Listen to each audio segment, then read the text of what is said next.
அமைச்சர்.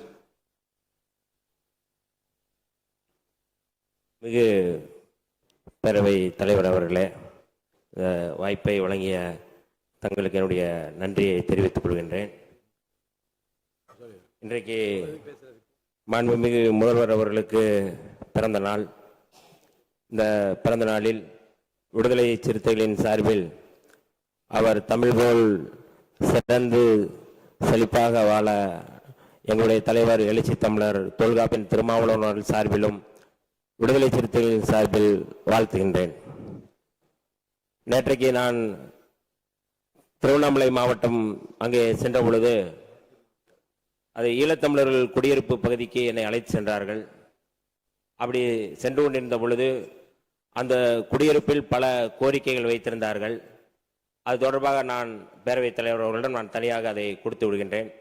அங்கே குடியிருக்க வீடுகள் சரியாக இல்லை, இன்னமும் கூடுதலாக தண்ணீர் வசதி இல்லை, சுடுகாடு பிரச்சனை இருக்கிறது என்று சொன்னார்கள்.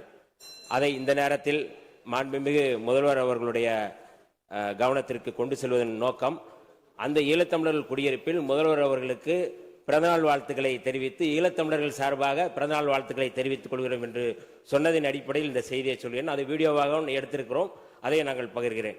இது கூடுதலாக நம்முடைய மரியாதைக்குரிய பாஜகவினுடைய உறுப்பினர் அவர்கள் பேசும் பொழுது 12 ஆண்டுகள் இந்தியாவை ஆளுகின்ற பாஜக மோடி அவர்கள் குறித்து, மரியாதைக்குரிய இந்தியாவுடைய தலைமை அமைச்சர் மோடி அவர்கள் குறித்து பேசும் பொழுது பெருமிதம் கொண்டு பேசினார்கள்.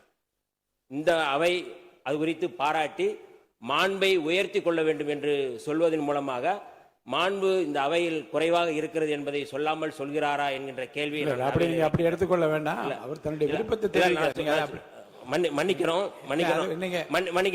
மன்னிக்கணும் தயவு செய்து. ஏனென்றால் தமிழ்நாட்டுக்கு தேவையான நிதி நான் ஏற்கனவே நம்ம தேசிய கல்விக் கொள்கை 2020 இந்த அரசு மாண்புமிகு அமைச்சர் இந்த மாண்பு உறுப்பினர் பாருங்க, மாண்பு உறுப்பினர் பேசிய அந்த உரையில இருந்து நீங்கள் மறுப்பு சொல்லுகிற கருத்து எதுவும் இருப்பதாக எனக்கு மனத்துக்கு படவில்லை. நேற்று நீங்கள் திருவண்ணாமலைக்கு சென்ற செய்தி ஏற்புடையது. அடுத்து மாண்பு உறுப்பினர் பேசிய அந்த பேச்சுகளிலிருந்து எதுவும் பேச வேண்டாம் என்று கேட்டுக்கொள்ள. அதில் ரொம்ப நான் தயவு செய்து மன்னிக்க வேண்டும் என்று நான் நினைக்கிறேன். என்றால் என்னுடைய கருத்துக்கு எப்பொழுதுமே அதில் என்னன்னா, நான் அனைவருக்கும் கல்வி திட்டத்தின் இயக்கத்தின் மூலமாக தமிழ்நாட்டிற்கு நியாயமாக கிடைக்க வேண்டிய 3458 கோடி ரூபாய் ஒதுக்க வேண்டும், அது தர வேண்டும் என்கின்ற கோரிக்கையை தமிழ்நாடு தொடர்ந்து கோரிக்கை வைக்கின்றோம். அப்படி அதை மறுக்கின்ற ஒரு அரசு இந்திய ஒன்றிய அரசு. அப்படி வணங்கிவிட்டு பேசினால் அதை பற்றி நம்ம பேசலாம். மாண்பு அமைச்சர் ஒன்று சொல்லலாம், பாஜக உறுப்பினர் எங்களுக்காக வாதாடி அதை பெற்றுத்தார்கள் என்று அதுதான் நான் சொல்ல வரேன். அது குறித்து அவர் பேசி இந்த மாண்பை உயர்த்துவதற்கு பயன்படுத்தலாம். அவர் சொன்ன அந்த படுகர் சமுதாயம் அப்படிங்கிறது நாங்கள் சமூக நீதி துறையின் சார்பாக ஏற்கனவே இந்த கோரிக்கைகள் நிறைய நம்முடைய துறையின் சார்பாக வந்திருக்கிறது. அந்த படுகர் சமுதாய மக்கள் பழங்குடி சமுதாயத்தில் சேர்க்க வேண்டும் என்பது அந்த மக்களுடைய கோரிக்கை.